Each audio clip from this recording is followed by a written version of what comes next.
We have a parent question that we're going to go into today. Paul, the family that I was talking to kind of put out there that they wanted a podcast episode that looked at the greatest pitfalls that families run into. And this wasn't based on a very like a specific situation. This is more of a in general. Yeah. What are the pitfalls that parents run into in almost any situation when you look at a family system or container? So it was a great conversation I was having, but it was definitely like, oh yeah, I feel like we can run through some of the general, almost everybody or a lot of parents run into some of these situations, but what are the pitfalls that in general families run into? So I have a list. I feel like you have one too. So why don't you kick us off with the first thing that came to mind when we think about the pitfalls that in general parents run into? I think the first one is trying it once and only once. Yes. So, the work that we do, it's skill-based, right? We end up showing and teaching all sorts of fascinating things about communication and presentation and management of relationships and how we show up. And gosh, there's so many layers to it. And it can feel a bit overwhelming for parents, and, they want to nail it on the first try, and it can be disheartening for anybody to try something and it blows up in their face, right? Meaning like their child isn't receptive or it flat out doesn't work. And so, with anything that we teach, and I mean, even in my own experience of learning these things, there's a learning curve. We got to be able to slow down and recognize that it's going to feel awkward. It's going to feel contrived. It's going to feel different. You're going to have your moments where you're stumbling out of the blocks, let alone trying to reason your way through your issues and fall back into old patterns very quickly. So, yeah, I find talking with parents, frustration coming up when they've tried it and it didn't work. And then they're like, give me the next thing. Come on, what else? Right? Yep. Looking for the magic bullet. And ultimately, it's about consistency in trying things and even informing your child that you're trying things. Like, be transparent about the process. What we've been doing doesn't work, so I'm going to try some stuff. It's going to feel awkward. It's going to feel funny. It's going to be something that, we're going to have to continue to discuss, normalize the conversations. And yeah, the thing of just trying it once is the first one, and I'm sure you have your own stories about hearing. Yeah, absolutely. It didn't work. And I feel like, especially with our philosophy of training, that right now I want to jump out there to all the parents that are listening, that when you try something at work, right, you get a new job, you try something to follow a protocol or a system or etc., most of the time you don't nail it. You don't get it perfectly. You go through a process where you try what they're trying to teach you. And then after that, at least at companies that know what they're doing, there's supervision and feedback and retraining and processing where it's like, okay, how did that feel to try that? Let's send you in again, but try it like this, right? So it comes to our core philosophy at Parent Trainers of options, not answers, right? What you tried today was not the answer. It's an option. And because it's an option, you have to go in and tweak it. You have to figure out how you're going to stand, the tone of voice that works for you, the language, and like down to the actual words chosen to use in the process. That's so individual. Mm-hmm. And the best staff in any industry are the ones that grow themselves into the position. So taking that metaphor and putting it into the parent, well, the best parents in the world are the ones who are growing themselves into the parent that can walk into the situation and assess and work with. But it is that frustration, right? Mm-hmm. That you're talking about for sure.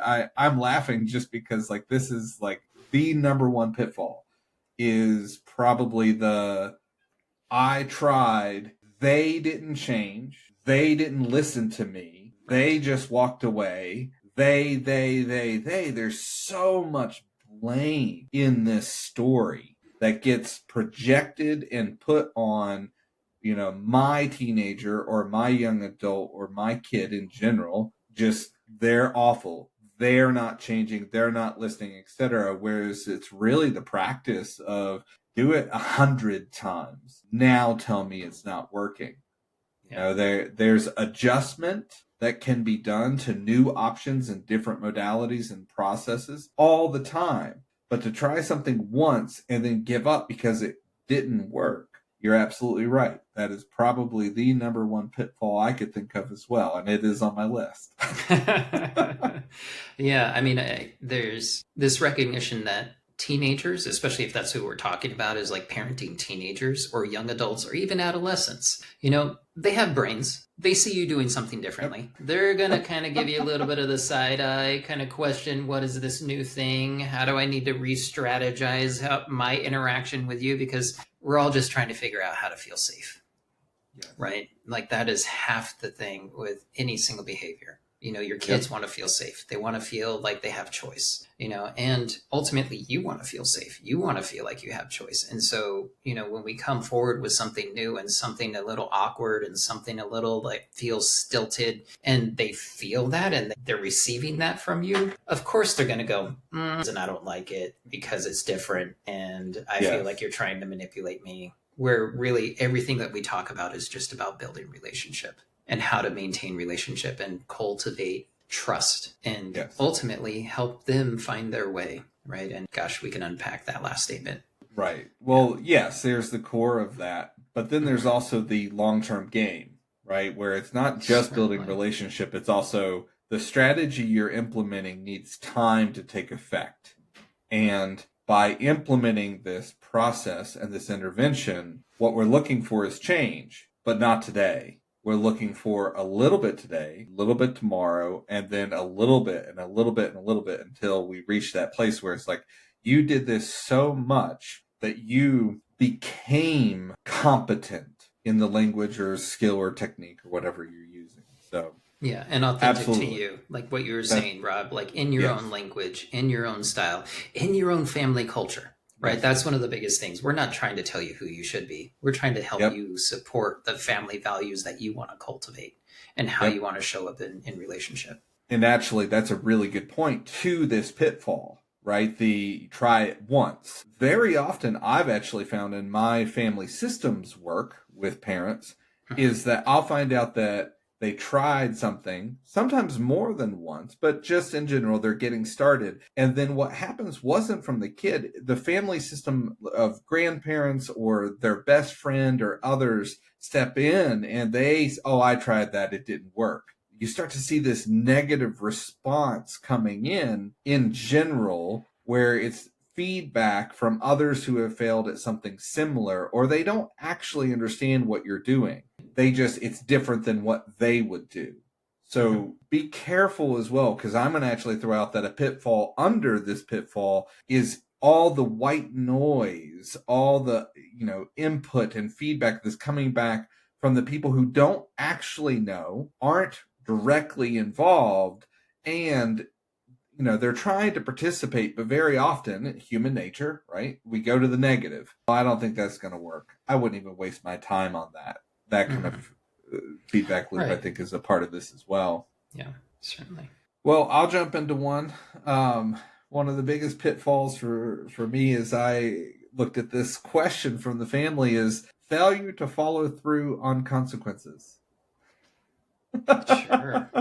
Yeah. Doing all the work to explain and create a plan for their loved one, for their teen or young adult or whoever, it doesn't matter, where you offer this view. Here's life. This is what it's going to look like for us. If you do this, this happens. You do this, this happens. So there's choice in all directions, full of choice.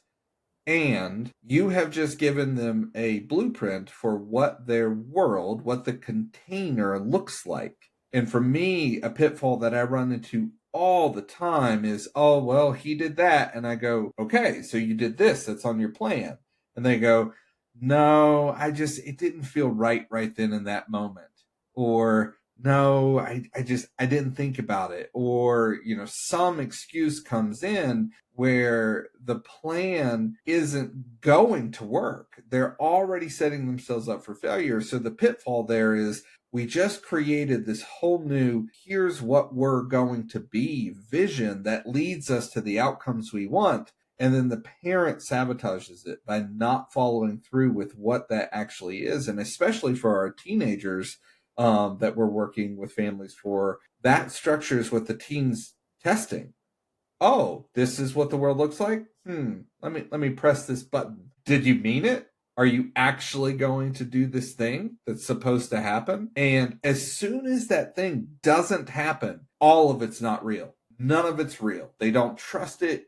There's nothing to depend on there. The messaging becomes completely twisted to that teenager where they're like, oh, well, I can manipulate this just like I was before. Right. So nothing's different. There's been no change. Yeah. So the failure to actually follow the guidelines and plan and system that the family's trying to change is, to me, one of the top tier pitfalls as well for families. Agreed. I think when consequences aren't followed through with, then there's an impression of a gray area. Right. And then with the gray area, there becomes bargaining, or maybe you might even feel like you're being badgered. Right. And so, being able to be consistent, hold the boundary, be clear in your communication of the boundary way up front. And as you said, Rob, follow through with it. And so oftentimes the parents that struggle with that are the ones who aren't staying connected to their original intent. Right. Oh, I forgot about it. Oh, yeah, right. I was supposed to do that, but life. And so creating the space to stay connected in your support systems that help you stay connected to your attention, or intention rather, both in fact. And so ultimately something to think about is, okay, who are my co-caregivers? Who are my co-staff? My spouse, my partner, my ex-partner, my parent who is, also a caregiver towards my child, creating the understanding that you have a team approach, and keeping everybody on the same page in that regard is also keeping yourself on the same page. And so a way to navigate that is staying connected to other support systems, other people who are holding this intent and creating space. How are we holding this child? Especially if they're really struggling. What are the things that we need to be attentive towards around behaviors, around predictable behaviors, around creating space for them to feel successful, opening up opportunity for them. And if they struggle, or if we see them, slip, especially when it comes to, the clarified expectations that we laid out up front, being clear about what that next step is and have that feel held by everybody in the support system as much as possibly can be consistent across the board. So as we look at this episode, I don't want it to be just harping on what we've seen. So let's stop there for a second and kind of touch on both of these. Some of the solutions, not all of them. God, there's so many things that we've had to adjust and move through, but let's look at both of these. Mm-hmm. So trying something once and only once. Honestly, at least for me, what I find in the sessions that I do with the parents, it's all about that. Okay, let's get specific and let's make a plan where you're looking at this thing. Okay, I'm going to try this every day for 3 months, right? Like giving it a timeline, giving it a strategy, and being encouraging on our side, where it's like things will get better. Things will change at least. And you then have to go through the process of establishing what that means for you and your family. So as far as solution-oriented processes for trying it once, that stands out to me. What's something you've talked about? When it comes to, again, having that reaction of I tried it, it didn't work. Oftentimes I will get specific and kind of process, well, tell me how you did it. What did that feel like? And what sort of feedback would you give yourself if you were to kind of be a fly on the wall? And creating the space to, especially if both parents are in the conversation, was the other parent present? Do you feel like you're willing to receive feedback from your partner? Right? Is that something that you guys have normalized and feel comfortable around? And if not, that's a skill to build, right? And understand some of the ground rules of safety around that at the very least. But ultimately, it's about being able to receive feedback and create an opportunity to recognize that, again, it's a learning process. So that's kind of a Yep. lot of what I engage in helping parents find their way through, struggling with the first time, struggling with the second time, Yep. being in a place where they believe they know the story of their child and it's not going to work. Yep. Right. And If I'm on a video call with them, I'll have them stand up and show me how they did it. That feedback is extremely important for people like, oh, do you see how you're standing? Do you see the messaging that you're sending to this kid's brain in this moment? So it's just the more education put into functional action, right? I agree. certainly. Yeah. I mean, it's so nuanced, especially in the way we teach the skills, right? All the Yes. nonverbal communication, all the idea of approach, all the idea of setting yourself up for your own landing of your intention, right? Yep. Aligning how you're hoping to impact your child with how you're showing up, right? And Yep. so, yeah, it Well, can be unpacked in so many different ways. And it's worth having those conversations to get clear about, like, all right, so yeah, that didn't work. That's okay. absolutely. Yep. And that will go straight into the action oriented processes of no follow through. So if you're a parent and you're listening to this right now and you've had these situations, or you just had this situation where you tried to implement a new strategy and then you didn't follow through, very often the solution oriented process for that is stepping in and saying, hey, I'm acknowledging to the child, I'm Mhm. acknowledging to you that I didn't follow through on the plan, and that's on me, and we're going to change that. What needs to happen is this, right? So there's some repair work there, Mhm. including the foundation of the change that was previously discussed. So Mhm. I'm not surprising them with any. I'm Mhm. acknowledging that I made a mistake Mhm. by not doing it this way. And then Mhm. I'm moving into orienting to the new process and plan. Because again, they have to know this is real and it's my job to do it, right? The parent has to be the one to implement that because the kid's going to let it slide every time. Yeah. Yeah. Yeah. What else did I want to say about that? Sorry, your screen froze for a second, so I had a train of thought and just gone, It's all which right. is fine. I'm sure we'll circle back Well, to it. well, let's go on to the next one. What's the next on your list for pitfalls? Sure. I think it is falling into the assumptive trap. Parents often assume their kid's intent, assume how their child is thinking, assume how their child's going to react to even just a simple question. And I think oftentimes parents try and stay two steps ahead of their kid, which is normal and understandable because they're trying to prevent, disruption or dysregulation, but really creating an opportunity to have an engagement with your child. Even if it fumbles around, going in maybe with a little bit of an expectation that it might not be the most easeful conversation. And you might be surprised that your child is showing up in a different way because, again, you're showing up in a different way. Yep. Right. And so watch out for over assuming or trying to get way out ahead because, the truth of it is you're losing an opportunity to understand more about your child, whether it be an adolescent, a teen, or a young adult.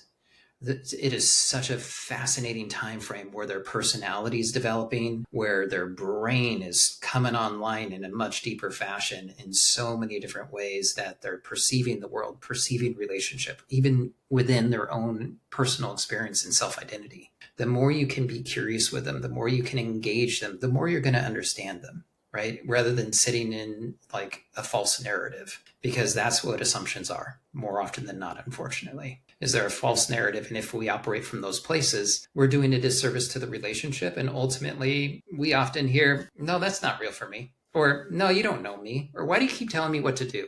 Because that's not even who I am or what I believe or how I'm feeling about the thing. Yes. And for me, it's that the parent is putting on them a label or a designation. Mm-hmm. This is what you are because I obviously know why you did this. And Mm-hmm. so if it's the danger in the pitfall, the danger is I'm going to tell you why you are and what you are because especially for teens, in my experience, Mm-hmm. they will become that which they are being treated as. Totally. So if you're saying you did that on purpose, you're trying to hurt me, you're etc., very often they will manifest that reality in their behaviors and the structure of the relationship itself. So the pitfall is definitely a pitfall. And it's actually very dangerous to the long-term relationship with the child, because very often we are making them something that we want them or need them to be. And so many of my parents in the past have talked about, like, why in the world would I make my kid hate me? And then we get into the family systems work where it's like, okay, we come to find out that one of the parents is trying to work through childhood trauma with their parents, etc. And they start to see, like, I'm working that out subconsciously. Like, this isn't on purpose. Come on. But they are working a lot of their own therapeutic needs and processes out by either repeating history or just putting that child in the position to be the one taking the brunt of what they're lashing out about. And there's so many scenarios for that. We don't have time, maybe a whole other episode on that, but looking at the dynamics of that. Yeah, I mean, one just earlier today, working with some parents, both the mother and the father have anxiety around their child's safety. And this kid is trying to have a new experience in his life. And the parents are trying to control it. And they believe that they understand more about his process than he does. And ultimately, that's building resentment and resistance in him. And he's withdrawing more. Right. They're struggling to stay connected to him because they're trying to protect him. They think it's coming from a good place. They think it's coming from a place of like, well, but I should take care of him. But that is my job, and that as a reaction is totally natural. And if you're not giving space for your child to tell you their story, how they're feeling, their perceptions, their process. And again, it's evolving from day to day. They go to school, they come back, they're a different human. Like, that is Absolutely. The reality of, adolescents and teenagers. Yep. And so it's a constant relearning about who your child is. So stay curious. Watch out for sticking them in a box and then keeping them in a box of who you think they are from 12 to 13. Right? Yep. Because they're no longer that kid. Nope. Absolutely. Well, from there, I feel like I can jump from that into my next pitfall that I find to be at the top of the list for a lot of families. I call it false expectations. And there's probably other phrases for this, but it always comes to me in the sessions I'm having with parents where the parent says, oh, well, they know they're supposed to do that. Yeah. Oh my God. Open the hole, fall in. There you go. That is the definition of pitfall. They know. They know they're supposed to do that. They know there's an expectation of them meeting this standard or speaking to you a certain way or accomplishing a task in a certain amount of time. Right. You're telling me that this kid knows that. Oh, they know. Yeah. Oh yeah. They know. Oh, that. All right. Let me burst that bubble for everyone listening to this podcast right now. No, they don't. They, of course they will.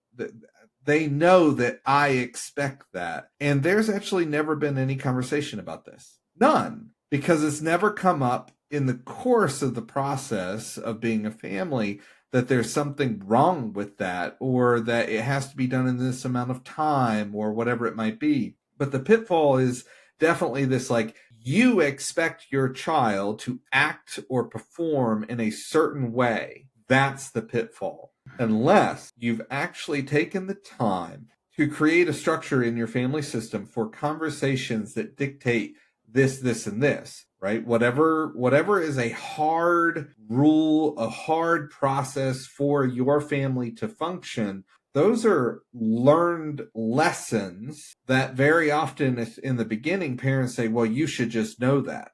It's like, oh yeah, go ahead and read my mind. Mm-hmm. But it's just not how it works. So to me, the number of times I have to talk a parent off the cliff because they're about to lose it is like, okay, hold on. If we actually go back in time, right, and this is the process, go back in time and look at what has happened up until this point. Has there ever been a point where you've stepped into a role of of leadership or mentorship or being a teacher to show them the outcomes that are possible for these things, because these kids, they don't know. They're just doing the best they can with the information they have. So if the information has not been given to them, the parent has to be the one to back up and go, oh, okay, hold on. What this really means is we're going to have a conversation about things that are changing. You're getting older, your role is changing, the expectation is changing, you're at a new school now, there's more homework, there's, whatever has changed from history to present moment. That's where you have to meet them in the teaching and conversation part within the relationship, where they're not going to read your mind. So you have to let that go. And it is a pitfall. So many parents, they don't even realize they're doing this because they're working, they're busy, they're dealing with family, they're dealing with all the dynamics that adults deal with. And very often we forget that kids need to be taught.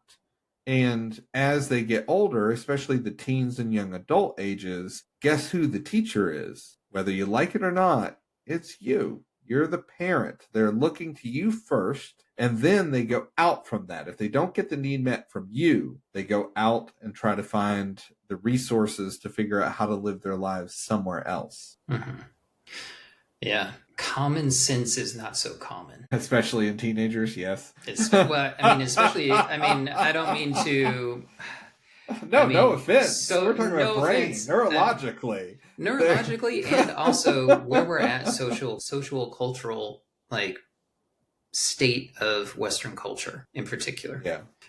Yeah. Common sense isn't so common, right? These kids are put through the ringer in terms of who they, the importance of how they show up in peer culture, how they show up in social media. It has run the gambit in terms of, excuse me, being able to help them slow down and understand how to be a family member in the midst of all of their navigation of that. Right. That is just that takes some intentionality, right? We cannot just assume that as they get older, they're just going to pick things up. They are so distracted. They are so just encumbered by so much stimulation that the common sense is just of what we grew up with. It's just not happening. Parents aren't in the home as much as maybe they used to be. There's so many factors to this. And so being able to sit down and, as you said, Rob, get clear, be clear around how you all function as a family, take a step back and understand that as they develop, they should be taking on more responsibilities. Developmentally appropriate stages come with developmentally appropriate responsibilities, right? And so being able to hand those to them clearly and model them and teach them. Don't assume that they know how to do their laundry first time you say, oh, it's your responsibility now, right? Being able to be with them in their process, because ultimately, again, who are you in their lives, right? Who are you in terms of the person that they can lean on, the person that they can turn to, the person that helps them feel safe in the right? If you are telling them how come you didn't and you should have, and you've never had the conversation about it, that's guilting and maybe even borderlining on shaming. How does that impact your relationship with them? How does that actually get them motivated to do it the next time, let alone have an understanding and be confident in taking it on the next time? Right. So take a step back, have the conversation with your co-caregiver, your co-parent. Hey, have you done this with them? Have they ever done this? Have you seen them do it? Have they been successful? It might be something like putting the dishes away. It can be so basic, right? And it can be as complicated as how they navigate getting support for their homework, which is another big stressor. Right. And so recognize there are many different areas where it's important to stay connected to them and have conversations as they evolve and grow into greater stressors and exposures of stressors, because, gosh, they need help. They need so much support. And again, us as a culture, we project that they should be able to do it. And very often it seems to be a theme across the board in mental health, where the expectations on teens has grown so exponentially that they're struggling with just keeping up, much less accomplishing the tasks that are set for them now, because we're expecting adult behavior from teens. Mm-hmm. And that maybe that's one of the pitfalls that we would talk about right here is like Mm-hmm. expecting them to be greater than their capacity really is. Right. And, it's that whole like not letting them be kids. Well, they are kids, and kids Mm-hmm. grow at different rates, Mm-hmm. both physically, emotionally, mentally. All of these areas are different and Mm-hmm. individual. So if you look at one 13-year-old and go, oh my God, they're taking college courses and they're speaking respectfully and they're, et cetera. Well, guess Mm-hmm. what? They're not your 13-year-old. That's Yeah. someone else's kid, and they're Or that might have developing in been a the much older different way. sibling. That might have been the Yes, older sibling, but the younger sibling might not be in that state, might not be in that absolutely. capacity, or maybe in Yep. willingness. Yep. Yeah. All right. Mhm. Give me one more off your list. Sure. I think this is the one that I am having to be the broken record on fairly consistently in all the calls that I have ever been on is the pitfall of not taking care of yourself. Oh, yeah. Like, hey, you're only going to be able to show up as much as you're resilient and your capacity to be resilient, right? So, I mean, gosh, get sleep, get some exercise, move your body, make sure you're drinking enough water, make sure you're feeding yourself, right? Like, be able to show up in a way with your child that you want to, right? Because if you're not taking care of yourself, if you're skipping meals because you have to take care of X, Y, or Z, or you haven't got good sleep in the last several nights, you're probably going to show up irritable. That's just the nature of the human brain and our capacity or lack thereof when we have low self-care. And in our day and age, there's a constant rebuttal of, but I don't have time. Okay. I want to poke holes in that rationale all Yes. day, every day, because ultimately there is space. Map it out. Look at your calendar. Map it out by every minute spent in the day. You can fit in a snack. You can fit in a drink of water. Take a supplement. Do something for yourself to stabilize your capacity, stabilize yourself to be resilient in the face of your child not being resilient, right? Because if you're showing up irritable, they're going to mirror that. Right? If you're showing up and you feel like you're stumbling through your day, they're going to feel like they're on their own. They're going to feel like they're trying to figure it out on their own. And ultimately, we just got done saying they're lost. They need to have a parent. They need to have a support system. Yes, and capacity is such an important part of this conversation for this pitfall where if you lack the capacity, then it's already lost. Stop fighting. There's nothing to be won here because you lack the energy and focus to really have an in-depth process with this loved one that's struggling with a mental health or behavioral health or like an extreme process. So if you're not grounded, they're not going to be grounded. They're going to follow you. So if you're coming in irritable, if you're coming in tired, they're going to meet you there. It's mirror and matching. It's very simple neuroscience. You have to be the one to step in with the capacity to move through the process that needs to happen now.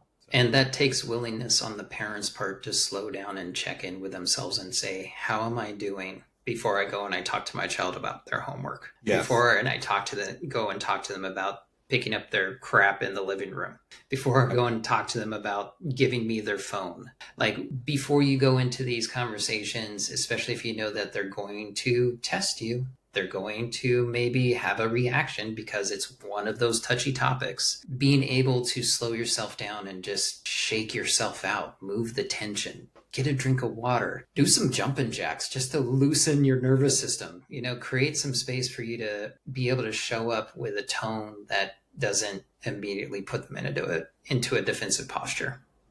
Yep. Well, I'm going to bring us home here with my last one. And I know if you've been out there and you've heard me on other podcasts and things that I'm a broken record. So this is my pitfall that seems to be very passionate for me. I call it therapy's not the answer. The pitfall is the number of families I've spoken to where they're looking for the solution and they put it out there as someone else is going to just make all of this better. The truth is, no, they're not. There isn't a magic bullet. There's not a pill that's going to make all of it go away. There's not one conversation that's going to change the dynamic within the family system or the struggle that's going on internally for your loved one or the neurology and the process that's going on with that. There's not a one-off solution to any of it. I don't care what the situation is. There isn't a one-off solution. So the pitfall is the false hope that if I am struggling with my child and I put them in therapy, that the therapist is going to tell them to listen to me and they're going to listen to the therapist and it's going to change everything. It's not going to be as simple as getting a new medication and it makes everything better. It's not going to be simple. The pitfall is believing or having false hope that there's something that will just make all of this better and I don't have to worry about it. Well, guess what? If you're a parent and you're in this situation with your child, it's going to be for the rest of your life. This isn't a one-off with them either. They're going to remember how you handled this or the solutions that you offered or pushed on them. They're going to react. It's called relationship because of the interaction between two or more people or two or more things. So the false hope is the pitfall. The process through that is the realization that there are lots of tools and skills and, short-term medication, therapeutic processes, intervention strategies. All of these things are tools that can be used to support a loved one that's going through a process. However, it will not solve the problem. You, as the parent, being the steady, solid core of the family system and unit and container, etc., whatever metaphor you want to look at there, you are the one that whatever you do is going to shape the reactions within the interactions of the relationship with you and your loved one. You cannot escape that. No one who has children can escape that because children are the best. They are the best at finding the shiny red button and pressing it on you. They know what's going on in this family system. They know what's going on for you. They know your weak points. They know your strategies. So you have to implement new strategies. You can get them into therapy and you can change too alongside them. That's not just doing therapy for you either. It's not like, oh, we both go to therapists or we do family therapy and everything will get better. It's we're going to do this and do the process work, but we also are going to do the action. And the action work is all the skill sets and interventions and strategies at home because guess what? You're with them the most amount of time. So the greatest influence is going to come from you. It's that simple. Yeah. I mean, there's a reason this is called family systems work. Yes. Right. We all are impacting one another. Every household is such a complex dynamic, even the best of them, quote unquote, best of them, whatever that means. Yeah. Right. And creating the space to take a step back and say, yes, this is a challenge of my child. Yes, this is a challenge of my other child. And also I have these challenges. Not only does your child maybe benefit from therapy, but I also have my work to do. Right. Earlier I was saying pause before you go in and have that conversation about the homework or the dishes. Man, so many parents are charged when they walk into those conversations. They walk in with the presumption that I'm going to get them and they're going to get it now. This is the last time I'm having this conversation. And ultimately it erupts and the cycle persists. Yes. Right.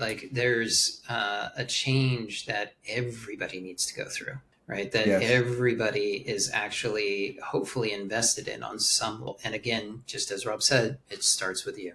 The reason you're coming to this podcast, maybe investing in, the work that we do. It is about cultivating change for the sake of health of your family system, right? Yep. It isn't just about fix your child, because that's not how it works. Nope, and it never will be. And I wish I had the magic wand. Simple. Oh yeah, oh my God, we'd be billionaires and retired by now if we had that ability. Yeah. So go ahead. Yeah. So creating an opportunity to understand that it is going to be a piece of work that you're going to consistently engage in. And more often than not, when, I reiterate that to parents, they throw their eyes up and just look in an exhausted fashion like, oh my God, is it going to ever end? And what I would say is that change is possible, but the relationship is going to be long. It's the Yes. rest of your life, right? Yep. It is, you're looking so big picture down the line, right? Yes. And yeah, it's the marathon, not the sprint. And to be honest, what I would like to leave everyone with from this podcast episode is that all of these pitfalls can be linked together, right? So just talking about this one where you're saying, they're very tired already. Very often we get them after they've been through a large part of the war. And Exhausted. our parents are exhausted. That's why they come to us and we're supporting them and working through problem solving these things, because they are exhausted, because they ran out of ideas. They ran into the wall of their loved one and said, oh, we need help, right? So when we look at these pitfalls, there you are out there listening to this podcast. What I want you to hear is, if you're looking for someone else to solve the problem, for example, you're exhausted. So now we have to jump over to the pitfall of not taking care of yourself. So in some ways, we're outlining the first steps to avoid these pitfalls in the future. Don't judge yourself for the past. That's not going to be helpful here. You need to look at and say, okay, my behaviors and strategies need to change. And to avoid these pitfalls in the future, I'm going to change this, this, and this. And then you put in the accountability, and then you put in the skill and actionability. From there, we're looking towards success and change for the future. So if you're out there and you're listening to this, we want to give you just a glimmer of hope. Yes, there are pitfalls, and we're smiling right now. I know you can't see us if you're listening to us, but we're smiling because we've all fallen in them. Every single one of us has worked with a loved one, whether it's a child or family member, etc.